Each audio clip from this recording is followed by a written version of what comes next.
ভাবুন আপনার সামনে একটি গ্লাস রাখা আছে, দেখতে একদম সাধারণ কাঁচের গ্লাসের মতো, কিন্তু এটি আসলে বিশেষভাবে তৈরি। আপনি যতবারই একে মাটিতে ফেলুন না কেন এটি ভাঙবে না, শক্ত আঘাতেও অক্ষত থাকবে। এই অবিশ্বাস্য গ্লাসটি পূর্ব জার্মানির এক অসাধারণ উদ্ভাবন, যার নাম জুপারফেস্ট বা সুপারফেস্ট। এটি শুধুমাত্র একটি গ্লাস নয়, এক উদ্ভাবনের নিদর্শন, যা একসময় পূর্ব জার্মানির গর্বের প্রতীক ছিল। আজ এটি ইতিহাসের পাতায় হারিয়ে যাওয়া এক বিস্ময়। দ্বিতীয় বিশ্বযুদ্ধের পর পৃথিবীর মানচিত্রে দুটি জার্মানির জন্ম হয়, পশ্চিম জার্মানি এবং পূর্ব জার্মানি। পশ্চিম জার্মানি যেখানে মুক্তবাজার অর্থনীতির দিকে অগ্রসর হয়েছিল, পূর্ব জার্মানি সমাজতান্ত্রিক শাসনের অধীনে কঠোর সরকারি পরিকল্পনায় পরিচালিত হতো। যুদ্ধ পরবর্তী সময়ে পূর্ব জার্মানির অবস্থা ছিল বেশ করুণ।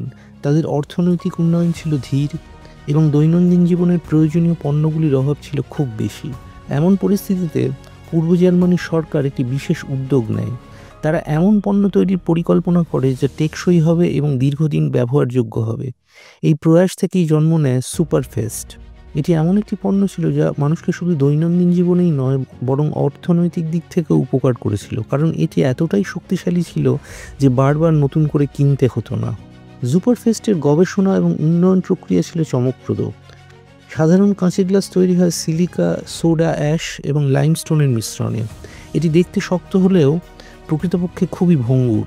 একটি ছোট আঘাত বা উচ্চ তাপমাত্রার পরিবর্তনে এটি সহজে ভেঙে যায়। কিন্তু সুপারফেস্ট তৈরিতে আয়ন এক্সচেঞ্জের প্রযুক্তি ব্যবহার করা হয়েছিল। এই প্রক্রিয়ায় কাঁচকে প্রথমে উচ্চ তাপমাত্রায় গরম করা হয় এবং পরে পটাশিয়াম নাইট্রেটের দ্রবণে ডুবোনো হয়। এর ফলে গ্লাসের বাইরের স্তর আরও ঘন এবং শক্তিশালী হয়ে ওঠে। এটি ভাঙার সম্ভাবনা প্রায় শূন্যে নেমে আসে। এমনকি তাপমাত্রার পরিবর্তনেও এটি স্থিতিশীল থাকে। এই প্রযুক্তিগত উদ্ভাবন পূর্ব জার্মানির বিজ্ঞানীদের এটি বিশাল সাফল্যের দিকে নিয়ে যায়। সুপারফেস্ট প্রথম বাজারে আসে 1977 সালে। এটি দ্রুত জনপ্রিয়তা লাভ করে।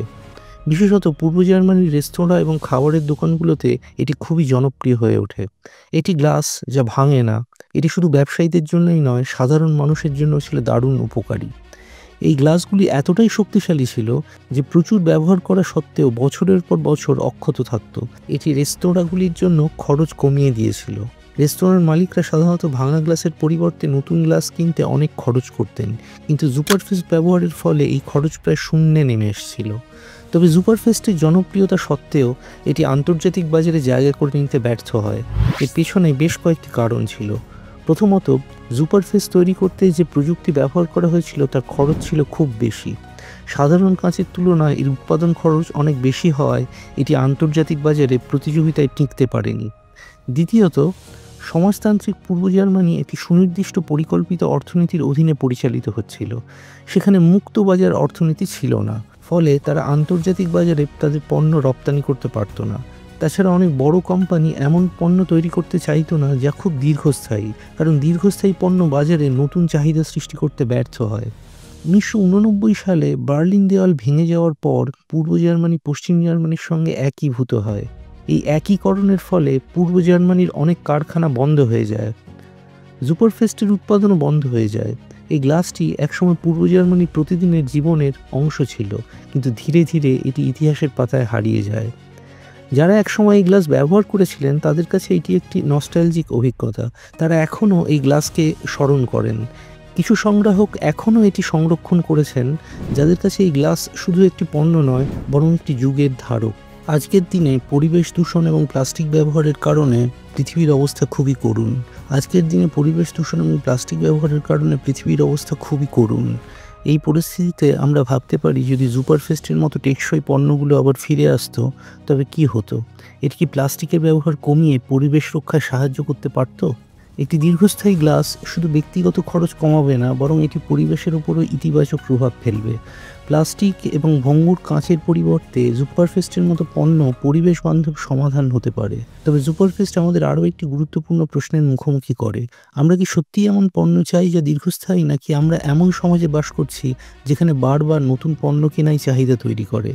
আমাদের জীবনযাত্রা এবং বাজার ব্যবস্থায় আমরা কিভাবে পরিবর্তন আনতে পারি যাতে টেকসই পণ্য আরও জনপ্রিয় হয়? এমন একটি বিশ্বে আমরা বাস করি যেখানে ভোগবাদ আমাদের জীবনকে নিয়ন্ত্রণ করছে। টেকসই পণ্য তৈরি এবং ব্যবহার করা কি আমাদের ভবিষ্যৎ পৃথিবীকে রক্ষা করতে পারবে?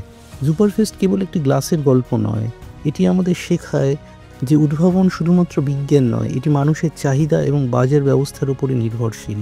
প্রযুক্তিগত উদ্ভাবন যতই উন্নত হোক না কেন, এটি সফল করতে হলে ব্যবহারিক প্রয়োগ এবং অর্থনৈতিক গ্রহণযোগ্যতা নিশ্চিত করতে হবে। এই গল্পটি আমাদের আজকের পৃথিবীতে আরও টেকসই পণ্য তৈরি এবং ব্যবহার করার প্রয়োজনীয়তার কথা মনে করিয়ে দেয়। এটি আমাদের ভবিষ্যৎ পৃথিবীকে আরও সবুজ এবং বাসযোগ্য করে তুলতে সাহায্য করতে পারে। আপনার কি মতামত? আমরা কি সুপারফিস্টের মতো উদ্ভাবনগুলোকে আরও কার্যকরভাবে কাজে লাগাতে পারি?